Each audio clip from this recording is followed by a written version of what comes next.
Disordered gastric emptying occurs frequently in patients with type 2 diabetes, for which scintigraphy is the gold standard measurement. Measurement of gastric emptying with the C13 breath test has been increasingly used given the simplicity of the technique and the lack of a radiation burden.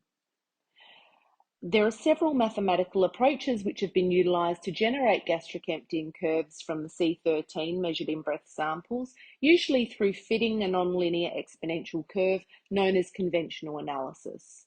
Wagner-nelson analysis is another mathematical model that's been validated in health.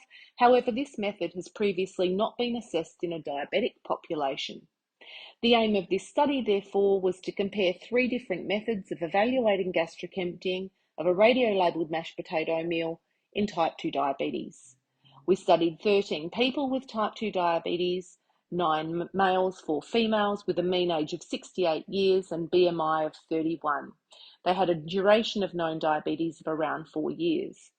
Gastric emptying was measured for 4 hours after ingestion of the mashed potato meal, which was labelled with 100 microlitres of C13-Octanoic acid and 20 megabecquerels of technetium calcium phytate.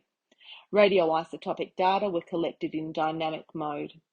The exhaled breath samples were collected in sealed foil bags at regular time intervals, and the breath samples analysed using spectrometry. Wagner-nelson analysis was conducted using the formula that you see just here. And this formula takes into account an elimination constant, or KEL, with values ranging between 0.5 and 0.7, and we evaluated this at increments of 0.05. Nonlinear regression, or the conventional analysis, was performed using the method described by Goose, and gastric emptying curves expressed as percent retention over time and gastric emptying half emptying times were generated for both techniques. If we now take a look at the results, we can see the gastric emptying curves for the three methods here shown in figure 1. We can see a marked difference in the gastric emptying rate between scintigraphy, that you can see here in the black, and the conventional breath test analysis, with much closer agreement with Wagner-nelson analysis to scintigraphy with all of the elimination constants.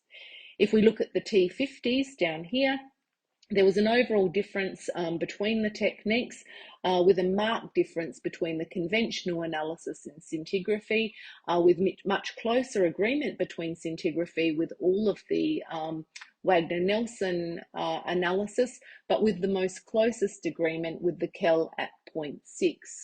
There was also a significant relationship between the T50 for scintigraphy and the T50 for gastric emptying using the breath test with the Wagner-nelson KEL of 0.6.